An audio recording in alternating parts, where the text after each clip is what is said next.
രാവിലെ നീച്ചാൻ കുറച്ച് മടിയാണെങ്കിലും തലണ് പൊന്തി കിട്ടിയാൽ പിന്നെ കോട്ടാവി കെട്ടാണ്ട് നേരെ കുളിച്ചാൻ പോകും. ആ കുളിയാണ് കഴിഞ്ഞ് കിട്ടിയാൽ പിന്നെ അന്നത്തെ ദിവസം അടിപൊളിയാണ്. അതിലൊരു മാറ്റം ഉണ്ടാവില്ല. ശരിക്കും ഇങ്ങനെ മുണ്ടൊന്നും കോത്തുകൾ ഇട്ടാണ്ടൊന്നല്ല ഞാൻ നടക്കല്. ഞാൻ ട്രൗസറൊക്കെ ഇട്ടാണ് നടക്കല്. പിന്നെ ഇപ്പൊ നിങ്ങൾ ഇഞ്ച സ്റ്റീൽ ബോഡി ഉണ്ടാണ്ട് അങ്ങനെ അസൂയപ്പെടണ്ടല്ലോ എഴുതിയിട്ടാണ്.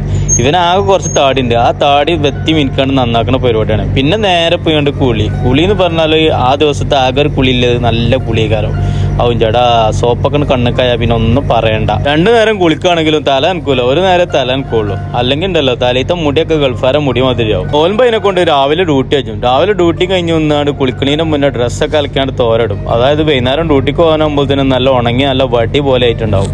വീട്ടിലാണെങ്കിൽ പിന്നെ ഈ ഒരു പ്രശ്നമൊന്നുമില്ല. തുണി അലക്കണം, കുളിക്കണം. കുളിക്കലല്ലെങ്കിലും ഉണ്ട്. പക്ഷെ തുണി അലക്കലൊക്കെ എന്ന് പറഞ്ഞാൽ അവിടെ കൊണ്ടുപോയി കൂട്ടിട്ടാൽ മതി. വൈകുന്നേരം ആകുമ്പോഴത്തേന് അലക്കി നല്ല സ്ഥിരം ആക്കിയാണ്ട് ഇട്ട് തരും എൻ്റെ പെണ്ണുങ്ങളെ. എൻ്റെ പെണ്ണുങ്ങളെ പറ്റി പറയല്ല. എൻ്റെ പെണ്ണുങ്ങളെന്ന് പറഞ്ഞാൽ ഭയങ്കര സ്നേഹമല്ല പെണ്ണുങ്ങളാ. പക്ഷെ ഇടയ്ക്കിടക്കോളം മേത്തേക്ക് ഒരു നാഗവല്ലി കയറലുണ്ട്. ആ നാഗവല്ലി കയറുമ്പോൾ ഞാൻ ആ മന്ത്രവാദി ആവും. എന്നിട്ട് ആ മന്ത്രവാദി കണ്ട് നാഗവല്ലിനെയൊക്കെ എടുത്തുകൊണ്ട് പുറത്തേക്ക് ഇടും. ഇവിടെ വന്നുകൊണ്ട് സ്വന്തമായിട്ട് തുണി അലക്കലും കുളിക്കലൊക്കെ തുടങ്ങിയപ്പോഴാണ് ഇതിൻ്റെയൊക്കെ ഒരു ബുദ്ധിമുട്ട് മനസ്സിലായത്. കുളിക്കലില്ല കേട്ടോ, തുണി അലക്കൽ മാത്രം. പിന്നെ നിസ്കാരമൊക്കെ കഴിഞ്ഞാണ്ട് കൂളിംഗ് ഗ്ലാസ് ഒക്കെ ഇട്ടാണ്ട് നേരെ ഡ്യൂട്ടിക്ക്. കൂളിംഗ് ഗ്ലാസ് വെക്കണ പുളിച്ചിത്തരം കേട്ടനല്ല കേട്ടോ, വെയിൽ നല്ല ചൂടാണ്. അപ്പോൾ ആ കറുത്ത ഗ്ലാസ് കൂടെ വെക്കുമ്പോൾ കണ്ണിങ്ങനെ പൊളിച്ചൂലല്ലോ, അതിനും വേണ്ടിയാണ്ട് വെക്കണതാണ് ഗ്ലാസ്. ഞാൻ നിൽക്കുന്ന ഏരിയ ലേബേഴ്സിൻ്റെ ഏരിയയാണ്. അപ്പോൾ അധികം ആൾക്കാരും സൈക്കിളാണ് സ്വന്തമായിട്ട് വാഹനം ഉപയോഗിക്കല്. അല്ലാതെ ഇപ്പോൾ ബൈക്കും ലൈസൻസ് ഒക്കെ എടുക്കൽ ഒരു ടാസ്ക് ആണല്ലോ ദുബായിൽ. അപ്പൊ എല്ലാവരും സൈക്കിൾ മേലാണ്. അപ്പൊ ഒരുപാട് സൈക്കിൾ ഇങ്ങനെ നിർത്തിയിട്ടാവും നമുക്ക് കാണാം. നോൽമ്പിന് നമ്മള് ശരിക്ക് നമ്മുടെ നാട്ടിലാണ് നിൽക്കേണ്ടത് അല്ലെ?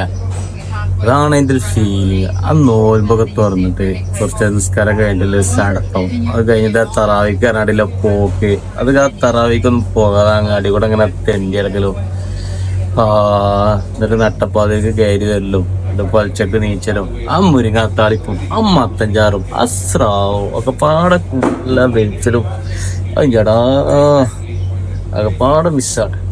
മുമ്പിൽ ശരിക്കും നമ്മളൊരു പണിക്കും പോകാതെ ഒരു മാസം തരിക റെസ്റ്റ് ഇങ്ങനെ എടുക്കണം.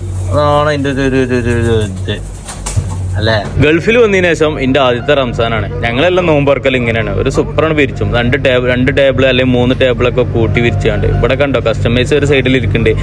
നമുക്ക് സ്റ്റാഫിന് ഇരിക്കാൻ ഇവിടെ ഇങ്ങനെ എടുക്കുക. എന്നിട്ട് സുപ്രയിൽ എല്ലാ സാധനങ്ങളും കൊടുത്തിട്ട് തട്ടോ. എന്നിട്ട് അവനാണ് വേണ്ടതൊക്കെ ഇങ്ങനെ എടുക്കുക.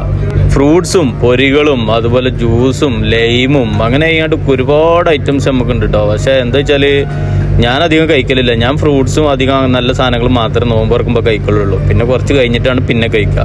നോമ്പ് തുറക്കണ സമയത്ത് ഒരു തിരക്കേക്കാരം. പിന്നെ അതേമാതിരി അത്താഴത്തിൻ്റെ സമയത്ത് ഒരു തിരക്കുണ്ടാവും. ബാക്കിയുള്ള സമയത്തൊക്കെ ഒരു നോർമൽ കസ്റ്റമറേ ഉണ്ടാവുള്ളൂ. ഇപ്പോൾ നമ്മൾ ബാക്കിയുള്ള സമയമൊക്കെ അതേമാതിരി എന്തെങ്കിലും നക്കി തുടച്ചാണ്ടല്ല ഇതിങ്ങനെ മറ്റേ ക്ലീനിങ്ങും പരിപാടി അങ്ങനത്തെ ഇതാക്കൽ പൊടികളൊക്കെ തുടച്ച് അങ്ങനെ ആ ഒരു രീതിയിൽ ഇങ്ങനെ നിൽക്കും.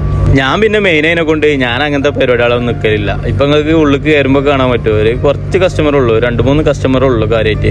ഇപ്പോൾ എന്ന് പറഞ്ഞാൽ നോൽമ്പ് തുറന്ന് കഴിഞ്ഞ ഒരു 12:15 കഴിക്കുന്ന സമയം. അപ്പോൾ ഈ സമയത്തൊന്നും കസ്റ്റമർ തീരെ ഉണ്ടാവില്ല. ഇസ്മായിൽക്ക് മറ്റേ പുതിയത് വന്ന കാക്കൊക്കെ ഭയങ്കര തിരക്കാണ്. പൈസ ഉണ്ടണേ ഓല് ക്യാഷിലല്ലേ ഇരിക്കണേ. അപ്പോൾ പിന്നെ അങ്ങനെ തന്നെ കയറാം. കിച്ചണിൽ പിന്നെ എപ്പോൾ പോയാലും ആ ഒരു തിരക്ക് നമുക്ക് കാണാൻ പറ്റും. അത് എങ്ങനെയാണെങ്കിലും കിച്ചണിലുള്ള ആൾക്കാർക്ക് എന്തെങ്കിലുമൊക്കെ ഒരു പണിയായിട്ട് ഇങ്ങനെ ഉണ്ടാവും. സിറാജ് ഇപ്പോൾ പോവുകയാണ്, അവൻ്റെ ലാസ്റ്റ് ഡ്യൂട്ടിയാണ് ഇന്ന്. അപ്പോൾ എല്ലാവരും ഞാൻ അങ്ങനെ വ്ളോഗ് എടുത്താണ് ഇങ്ങനെ വരുന്നുണ്ട്. അപ്പോൾ എല്ലാവരും തന്നെ ഭയങ്കര സന്തോഷത്തിലാണ്. ഓൽക്കൊക്കെ ഭയങ്കര സന്തോഷമാണ്. പിന്നെ അതിലുപരി ഭയങ്കര സപ്പോർട്ടാണ്. ഞാൻ എന്ത് കാര്യത്തിനും വീഡിയോ എടുക്കുന്ന കാര്യത്തിനൊക്കെ ആണെങ്കിലും എനിക്ക് ഭയങ്കര സപ്പോർട്ടാണ്. ഇഞ്ഞെടുക്കടാ എന്നൊക്കെ പറഞ്ഞിട്ട് എല്ലാവരും നിൽക്കും. എല്ലാത്തിനും ഭയങ്കര സപ്പോർട്ടാണ്. ഇതൊക്കെ ചാച്ചയാണ്. ചാച്ചയ്ക്ക് 70ൻ്റെ നിറവിൽ തിളങ്ങി നിൽക്കുകയാണ്. പക്ഷെ അങ്ങോട്ട് നോക്കി നിങ്ങൾ കണ്ടാൽ 70 ആയിക്കിടുന്നൊന്നും തോന്നൂലല്ലോ. അങ്ങനത്തെ എനർജിയാണ് ചാച്ചാക്കൊക്കെ ഉള്ളത്.